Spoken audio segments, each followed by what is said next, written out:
Okey, Assalamualaikum. Kita jumpa lagi untuk penyelesaian segitiga penyelesaian masalah. Jadi hari ini saya nak buat penyelesaian masalah pada muka surat 188 modul nilam kita. Soalan nombor 1 ya.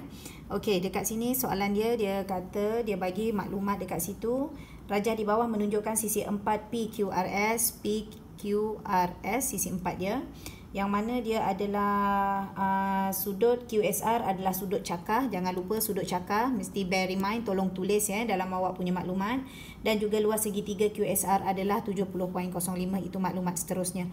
Okey, soalan yang pertama dia kata, dan dia bagi maklumat ni lah 8 cm, 16 cm, 10.4 and 50. Sebelum kita mulakan, awak kena tahu dulu mana S kecil, mana Q kecil, mana R kecil. Sebelum video sebelum ni saya ada bagi tunjuk macam mana cari QSR tersebut. Okey, so ini juga boleh jadi S kecil, sini boleh jadi P, sini boleh jadi Q, bergantung kepada keadaan. Sekarang kita nak cari QSR, saya tulis warna merah dekat sini dulu dia punya sisi sebab huruf kecil adalah sisi dia. Yang pertama dia suruh awak cari, okey, yang pertama kita nak cari sudut QSR. Okey, sudut QSR adalah sudut di sini. Okey, di S ni. Kita nak cari situ. Tapi kalau kita tengokkan maklumat di dalam segitiga QSR ni tak cukup maklumat. Nak guna sin rule tak boleh, nak guna cosine rule pun tak boleh. Sebab kita hanya ada dua sisi sahaja. Tapi kita tengok maklumat lain. Dia bagi luas QSR adalah 70.05. Kita guna formula luas. Okey, guna formula luas. Formula luas adalah L sama dengan setengah AB sin C. Tapi disebabkan dekat sini kita guna huruf RS dengan Q, maka kita buatlah L sama dengan setengah.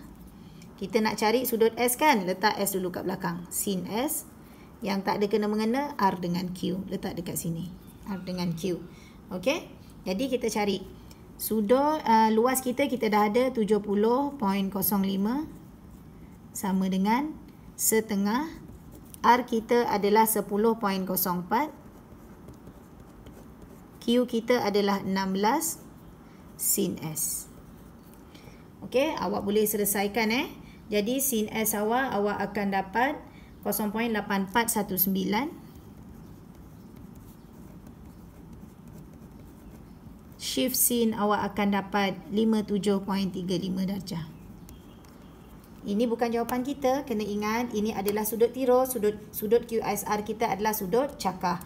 Jika dia kata sudut cakar ni, maka jawapan kita adalah S sama dengan 180 sebab sudut cakar total 180 Tolakkan dengan 57.35 darjah, maka awak akan dapat sudut QSR kita sama dengan 122.65 darjah. Ini sudut QSR kita. Okey, seterusnya. Soalan nombor 2. Dia kata carikan panjang QR. Okey, carikan panjang QR. Okey, QR adalah S kecil. Awak nak guna QR boleh, awak nak guna S kecil boleh. Okey, tapi macam saya suka guna S kecil. Nanti benda tu adalah sama. Kalau yang bawah awak buat macam ni. QR sama dengan S kecil. Jadi kalau dekat bawah awak buat S kecil, awak still dapat markah. Sebab awak dah noted dekat atas dia sama dengan S. Okey? Okey, kita selesaikan. Jadi sekarang QR kita dekat situ kita dah tahu S kita 122.65. Tulis kat sini. Okey, senang nanti awak tak confused. 122.65 nak cari QR atau S kecil, kita ada satu sudut kandung dan dua sisi macam ni, maka kita kena guna cosine rule. Jadi cosine rule kita huruf S. Okey, saya buat formula cosine rule Okey, S kuasa 2 sama dengan R kuasa 2 tambah Q kuasa 2 tolak 2 RQ cos S besar. Ingat, kalau depan sisi dia S kecil, maka belakang sisi dia sudut dia S besar.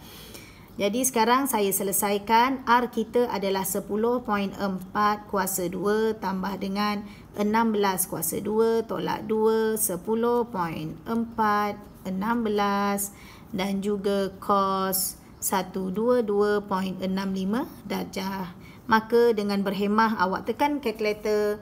Jangan lupa punca kuasakan dia. Awak akan dapat S kita atau QR kita 23.317 5 panjangnya. Okey. So dekat sini 23.3175. Dapat dah maklumat kita kat situ. Okey, seterusnya dia kata dengan cara lain, cari jarak serenjang dari S ke QR. Cari jarak serenjang dari S ke QR. Dia suruh cari jarak serenjang kat situ. Okey, dia kata dengan cara lain maksudnya kita boleh guna apa-apa cara. Kat sini saya nampak saya nak guna luas biasa, setengah darab tapak darab tinggi bagi ni. Nak carikan warna merah ni, garis yang serenjang. Sebab saya ada luas dekat sini. Kalau ikutkan segitiga ni, ini adalah tinggi dia, height dia. Okey. Jadi untuk nombor yang seterusnya, saya nak cari garis serenjang tersebut. Saya gunakan formula seperti biasa. Luas segitiga yang biasa. Apa dia? Luas dia adalah setengah darab dengan tapak darab dengan tinggi. Height dia kan? Okey, so luas 70.05 sama dengan setengah tapak dia kita dah dapat tadi 23.3175. Tinggi dia kita nak cari. Tinggi dia ni lah garis serenjang tersebut. Okey, awak darabkan, awak bahagikan, awak akan dapat tinggi kita sama dengan 6.008. Tekan kalkulator elok-elok ya. 008. Okey, dah dapat dah. Ini adalah nak cari yang serenjang ni. Okey, seterusnya dia kata apa? Soalan B, carikan titik P tanda terletak pada PQ dengan keadaan SP sama dengan SP tanda. Dia suruh lakarkan segitiga SP tanda Q. Okey, sebelum kita nak cari SP tanda Q, masalahnya P ni daripada asal dia akan beranak lagi satu P iaitu P tanda. Kita cari dulu sudut P ni siap-siap supaya kita tak pening. Okey, saya nak cari sudut P tersebut, saya letakkan kat sini. Jadi kita ada sini tak boleh jadi 180 sebab dia bengkok sikit kan. Dia punya garisan kat sini. Jadi kita ada dua sisi satu sudut. Kita ada dua sisi satu sudut. Saya nak cari jadi saya kena guna sin rule. Sin rule Saya nak cari sudut P, saya letak P di atas, sin P per dengan 10.4. Ini jadi P kecil lah sebab dia bertentangan. Ini bertentangan sama dengan kita ada 50 darjah, sin 50 darjah per dengan 8. Dia bertentangan. Okey, ingat balik tengok video saya sebelum ni. Okey, buatlah darab silang. Okey, jadi kita akan dapat P kita bila awak buat darab silang sin 50 darjah darab 10.4. Lepas tu awak bahagikan dengan 8, awak shift sinkan dia, maka awak akan dapat nilai P awak dekat situ 84.81 darjah. P awak akan dapat 84.81 darjah. Dekat situ. Okey, dah dapat, dah cantik dah lah. Okey, sekarang kita nak lukis. Right, sekarang ni kita nak lukis P tanda. Okey, dekat situ maksudnya ada ambiguity case. Sebab kalau keluar P tanda tu maksudnya dia suruh lakar baru tu kan. Maksudnya ada ambiguity case. Apa itu ambiguity case? Sudut tirus mesti bertentangan dengan sisi yang paling pendek dari sisi lagi satu. Okay, kita ada dua perbandingan sisi, 8 dengan 10.4. So 8 adalah paling pendek. Maka garis 8 ini kita akan bina lagi satu yang nilainya ukurannya pun 8 cm juga. Okay, so untuk membentuk segitiga sama kaki. Okay, jadi 8 cm kita nak bentuk segitiga sama kaki. Saya tarik di sini.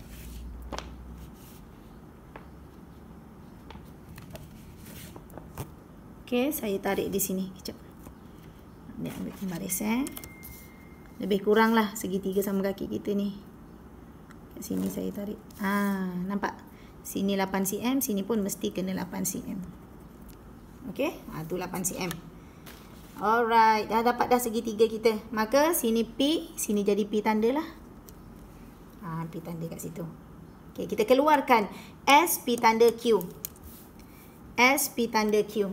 Lukiskan saja guna pembaris tau. Jangan tak guna pembaris, nanti hilang markah. Okey, so gunalah pembaris. Okey, saya pun guna pembaris kat sini. Lebih kurang lah sebab dia sketching kan. Kita tak nak lah kita punya, kalau boleh, kalau dia tak hilang markah sekalipun, awak try untuk ambil hati penanda. Macam tu maksud dia. Buat cantik-cantik, kemas-kemas. Jadi orang nak menanda paper awak pun senang hati je. 10.4, sini 8 cm. Dah selesai awak punya sketching. Okey. Jadi ini soalan B1. Soalan B1. Tu. Okey.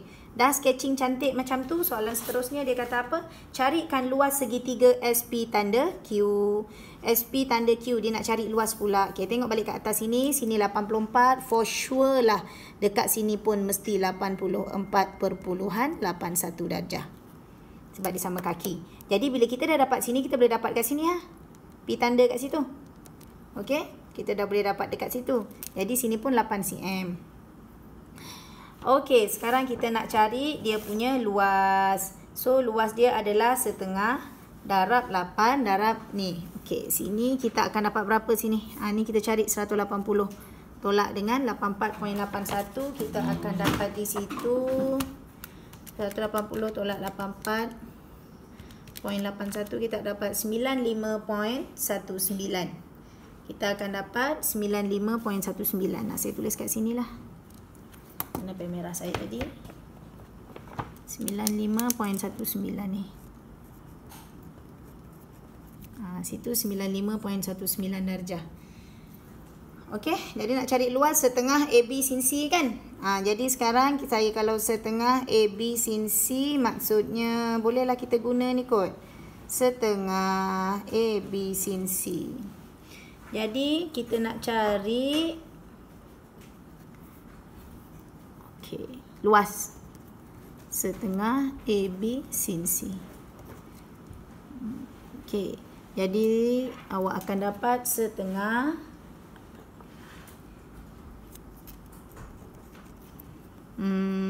8, kita ada dua sisi ni 8. Kita ada 10.4 sin. Okey. 10.4 padanannya dengan P tanda. 8 padanannya dengan Q. So S lah. Kat belakang ni mesti sin S.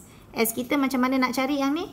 Okey, 180 tolak dengan 50 darjah tolak dengan 95.19, awak akan dapat 34.81. 34.81 darjah, letak dekat sini sin 34.81 darjah.